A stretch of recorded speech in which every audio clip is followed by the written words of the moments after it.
You're listening to Mondays Unfiltered, the podcast for anyone who's accepted that work is inevitably work. We're your hosts, Heather and Kristen. We break down burnout, baffling policies, and corporate chaos with dry humor and real solutions.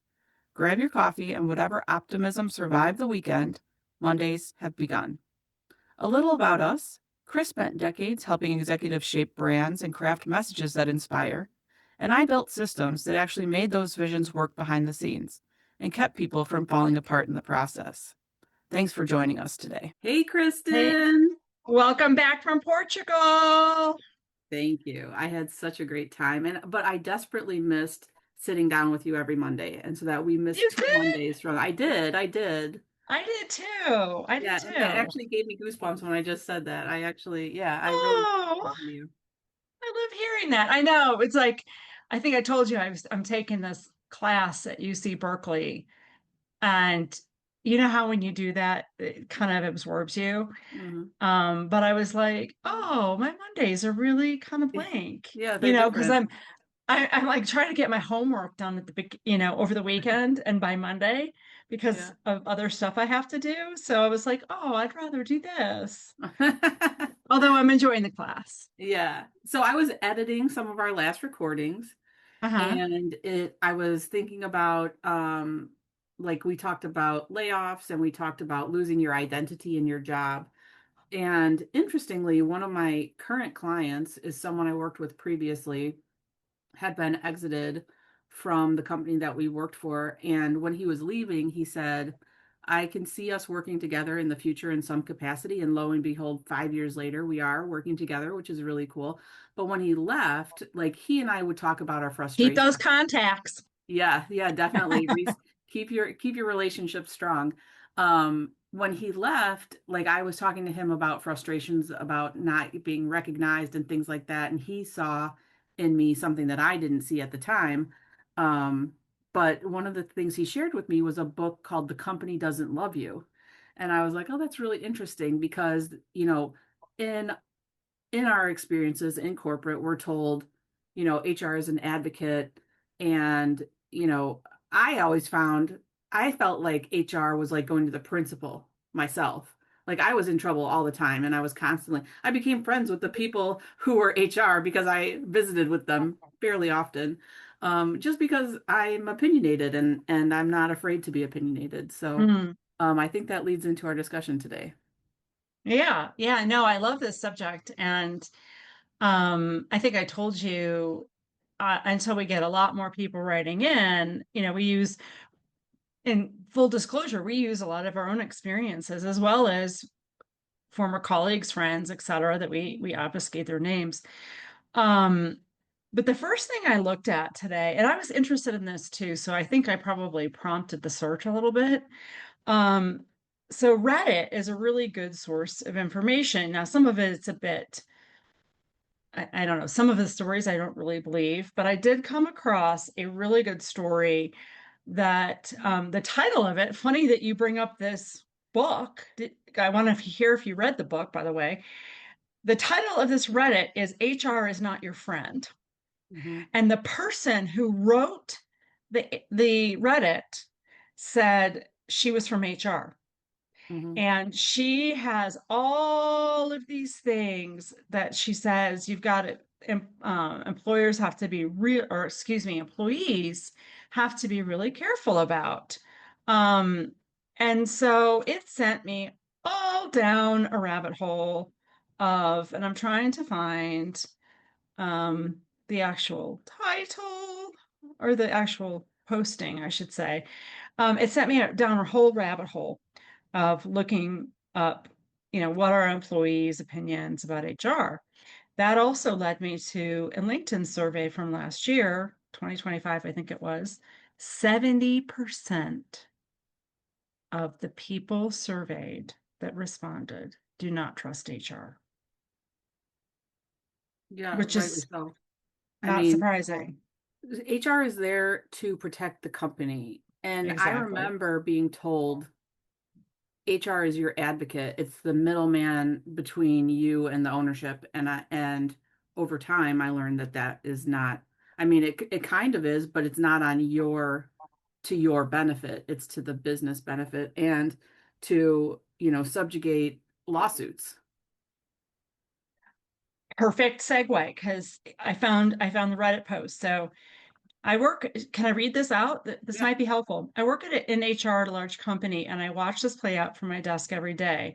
When someone comes to complain about bullying, discrimination, or anything else that crosses the line, our first priority, and you just called this, is always to figure out if this could turn into a lawsuit against the company. Protecting the employee is not the primary goal. She goes on to say, after we make that assessment, we usually go down one or two familiar paths. One, start building a case against them to find a reason to fire them. Ew, that's horrible. Two, make their life a living hell until they get fed up and resign on their own.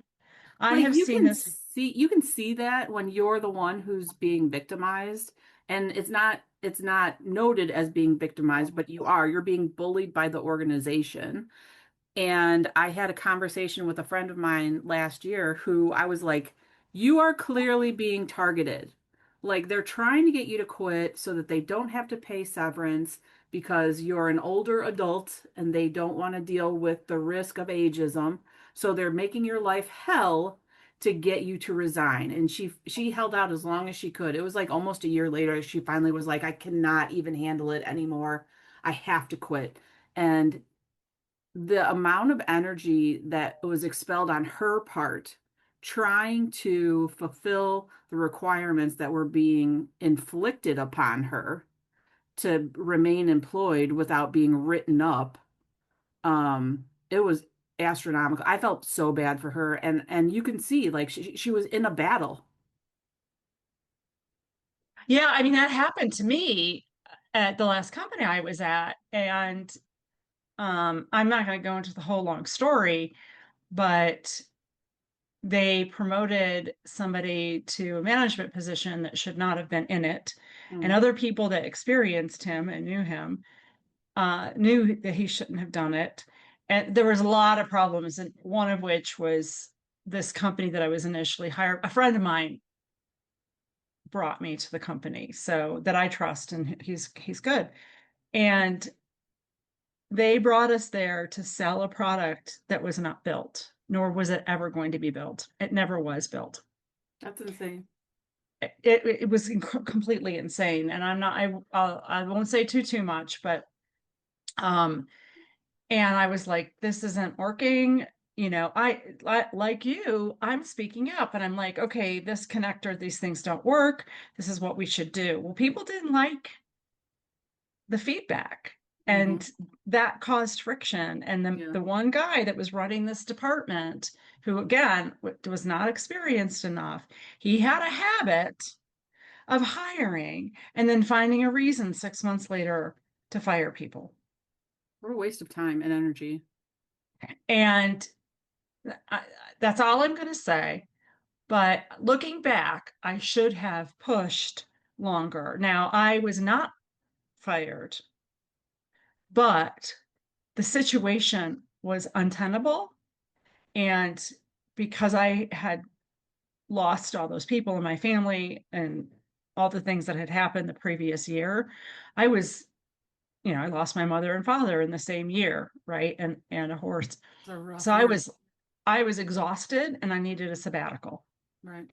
And in fact, I was trying to take a sabbatical when my friend recruited me for this position. So it was, let's just say that they chose choice two from what that woman said.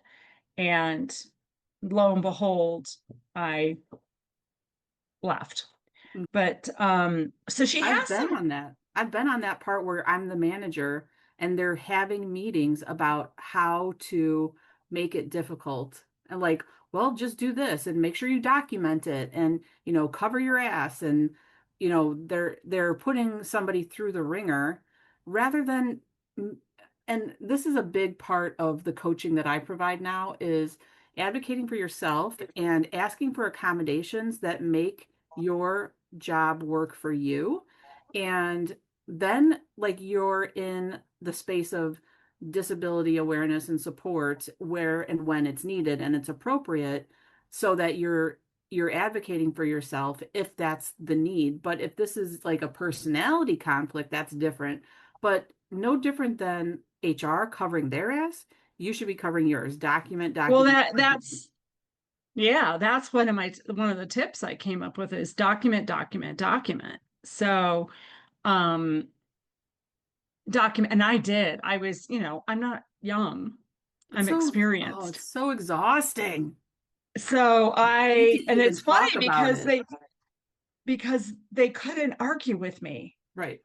So they were chalking some stuff up as personality. And anyways, I'm not gonna, I can't go down this path, but it was, I think what was surprising to me, Heather, is that um, at this day and age, that it was so poorly managed. And at any rate, it is what it is. But she says, never do anything verbally. Don't do it orally. Instead, write a clear email explaining, just like you were saying, Heather. Mhm. Um, Constantly. document. Mhm. Um, blind copy. I did that. Blind copy your personal email. I did that, and keep it paper trail for everybody. And here's a little inside secret. She says it's even worse for us. The most vicious I've ever seen the department get was when an HR employee reported a problem. Honestly, it gets very ugly. Take care of yourselves. Here's the funny thing about that situation. So the company that I was at had a merger, it was bought. Guess who was laid off the next 6 months? HR. HR. Well, and that's what was happening Because too. you So don't there were need a two lot, HR teams. right? They'll either Well, merge them and or eliminate. and my saving grace in this situation is there was a pending merger. And so there was some impetus to smooth Mm, the process and get an outcome that I wanted. Let me just put it that way. So at any rate, um, so would love to hear from anybody if they've ever had this situation. Today's movie, and I could not go to Office Space anymore. Like, well, I'll probably return to it. So see if you can guess this one because it's okay. pretty common. I've never seen this movie nor have I ever wanted to because it just doesn't look good to me. Okay. So the quote is third prize is you're fired. What's the context of it? I don't know. It's Wall Glenn Street? very well, pretty close. Glenn Gary, Glenn Glenn Ross. Ross. Yeah, I watched Yeah. it last year actually for the first time. Did you like it? No, it was boring to me, but it might have been um generational. Like it just Uh, there was no action in it. There was no like it was like reading a book but watching it. It was not very engaging for me. I turned it on because it was recommended by somebody recent and it was, related to the business world and having some background on historic movies and storylines, but yeah, I was not engaged by it at all. yeah, I just having been in sales for a long time, it's nothing I've ever wanted to watch.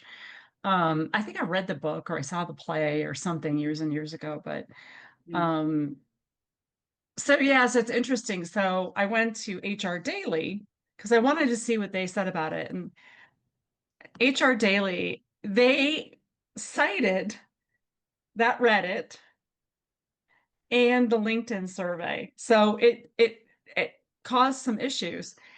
Mhm. Um, so what it's saying is that they need to build trust with employees.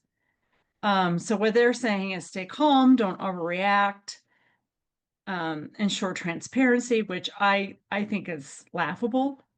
They're not Yeah, transparent. no. Be aware, be present, get on the same page with leadership. Yeah, I mean, it makes me think of like most of my career, I worked for family-owned businesses.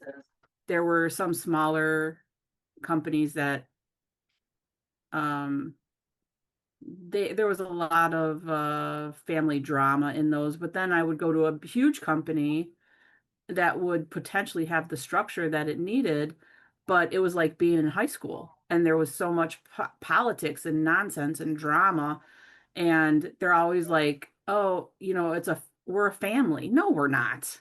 And think about your own family. Think about how much drama goes on in the general family. It's so So, funny. so comparing your work life to a family, that's not enticing. Such a disingenuous thing to say. I mean, I've had work peeps that I could Yeah, say are like family, or you develop such long friendships with but them, they're and I still your do. people. It's not They're like your, the yeah, umbrella. yeah. I mean, is that a euphemism for saying, hey, we're a family, so we're not going to pay you? Could I be. mean, um, Yeah, but like, oh, I feel like we're family, or be comfortable as if it's a family. It's not. You have to cover your ass, and you have to, like, I got in so many conflicts about conversations and trying to have allies and, be the good guy, and it just got me nowhere. So, like, it's fine to have friends, and it's fine to have more personal relationships, but when it comes to the leadership levels, be aware that they're not, writing a book on how wonderful of a person you are and how they're going to bring you up. That's like they're protecting themselves from any potential lawsuits. Risk averse is the name of the game. And so unless you're part of that leadership, and even when you are part of that leadership team, you can still be on the chopping block. You can still be a oh heck target. yeah, oh heck yeah, and there, from a business perspective, you're there to provide a service or a product for some other Right. people to Right. make money, to make revenue. That being said, I mean, I think our earlier, we started out by saying how important it is to have engaged, happy employees Mhm. that feel valued. I mean, those firms do better. But at the end of the day, that's what you're there to do. So, one of the things I would say to some people is, and again, I'm going to be, if it's younger employees, less experienced, don't overshare either. Yeah. So, if you've got, an issue, keep it to the job. Mhm. Don't make it be about personalities. Although, okay, bullying certainly falls without, you know, outside of those things, out and out discrimination, badgering, those things. That's a personal thing. But for the most part, if it's an issue you have with work or the whatever, you keep it to the work as much Mhm. as you possibly can, because the more that you share, the more that And it's hard to do they can that. use it against you. And I hate to say it that way, but they do. It's hard to I've been in the situations where I'm like, I'm not going to make any friends here because I got burned at the last place. And that's lonely. And we're people. We need to interact. Like that's part of our being is feeling part of a community, feeling engaged, feeling like you're contributing, feeling like there's mutual benefit. So those personal aspects will still creep in there unless you're a complete robot. No, What what I'm talking about is with HR, is that if you Yeah, are talking to your manager about work things or things that you need to work out, yeah, what I meant is if you're having those conversations, just be really careful about the personal details that you're yeah, sharing, yeah. because they will use that in some way, shape, or form. That's interesting that you bring that up too, because one of the big things as I was exiting corporate last year was, oh my God, 2 years ago now, um, was disclosure, disclosing disabilities and disclosing, um, which it can benefit you or burn you. And that's what people were worried about is if I tell you that I need these things because of this reason, is it going to be held against me at some point? And they're like, no, no, no, but you never know. You don't know. I mean, um, at any rate, it's document. Document, I think, is the My big my big advice is if takeaway. you're having a conversation with your manager or your whatever. Like it's different if you have to go on FMLA. I mean, you don't have to share all the dirty details. Like, Right. you Yeah. know, you have to disclose that. But if you've got some stuff going on at home, don't disclose that to your. And know where your limiting rights are. Like for in the case of FMLA, that starts with you, not with your company. Your company doesn't enforce it, you enforce it. So just knowing what is right for you as the employee, especially working with HR. And then just to go back to the top where we started is I did read that book, The Company Doesn't Love You. Oh yeah, And I agreed with a lot of the sentiments, and it was things that I already implemented and knew, but like I always hoped like that I would be accepted and incorporated into the leadership and grown and supported, and it never was. There were opportunities, there was developments, but it's about things that we've talked about on our recordings over the last few weeks. Don't tie your identity to your job title. Um, don't wait for rewards and for them to see you. You have to vocalize. So basically, it's like be your own advocate. But it is, I do recommend the book. It was good, especially when like you have that like hopeful and, you know, I don't know, like positive hope that you're going to be in this place, that this is a reality check. Like there are still things that you need to be leery of, and think of yourself as a business. Like you don't let them drive you, you be the driver. yeah, agreed, agreed. I mean, I don't think I've really ever had any issues with HR per se. And Yeah, I haven't I had mean issues that with the HR. last company, and then I worked for a really small company. I think I worked for them for 3 months. It was a horrible experience. A tiny itty bitty company, and not all bad company. Like I'm doing business right now, or I'm consulting for a small company. It's not that small where I was, but and they're phenomenal. It's the leaders. Hmm. Again, it's the leaders, the attitude they have. Do they Yeah, value their employees? yeah, You know, so goes back into that. But um, to your point, it's like that one little company they work for, they just were terrible. yeah. And the Well, and wife would HR come is in and get all a role. involved. Hopefully, And HR is not the person that is the HR person. Because like at my last company, the HR person that I worked very closely with, we sat up in front of each other for 10 years, became friends, go to lunch still. I can separate her from the job. I know she has a job to do, and she's not going to be evil about it. Like she's going to make sure that her job gets done because that's what she's being paid to do. But there are some people who become who are the role and who are that personality and are driving that good or bad vibe. But also HR is it's a job, and they're getting paid to advocate on behalf of the company. right, right. Well, and in the United States, we don't have employee laws that benefit employees the way they do in like Europe, Well, and we right? talked last time we talked about union, white collar union. Yeah. Um, I know that's pie in the sky because we can't even, although, I think there's a pendulum swinging back for blue collar, but um, we just don't have, like, I think in some countries, like you have to have a 6 week, if you lay people Yeah, off several months, um,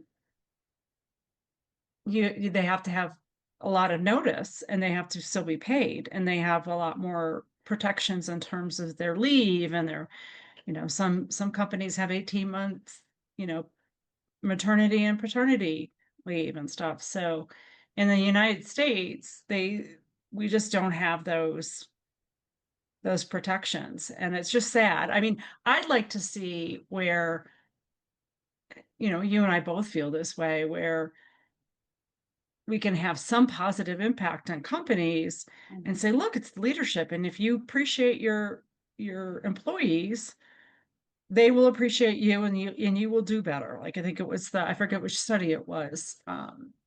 It was a Fortune 500 stat that 25% of companies that do that do better financially.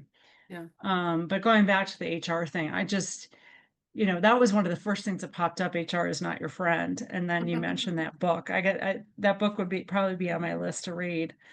Um, and, although again, to your point, I have to say and I'm probably still connected with them on LinkedIn, various reasons to connect with people in HR, and they're great people, Mhm. so it's, they, and even if they're there to protect the company, they do understand the necessity of, you know, being kind to the employee and being Yeah. understanding. You get, you get more flies with honey than you do with vinegar. Vinegar. So, Mhm. um, anyways, love to hear from you guys, reach out to us at mondaysunfiltered@gmail.com to tell us, what have you experienced?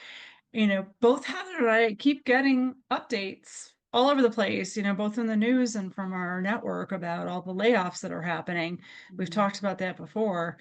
Um, is it any better, worse right now, I from an just saw HR someone the other perspective? day, Thursday, they had a new round of layoffs at a company that I'm familiar with. And I was like, well, it's the season.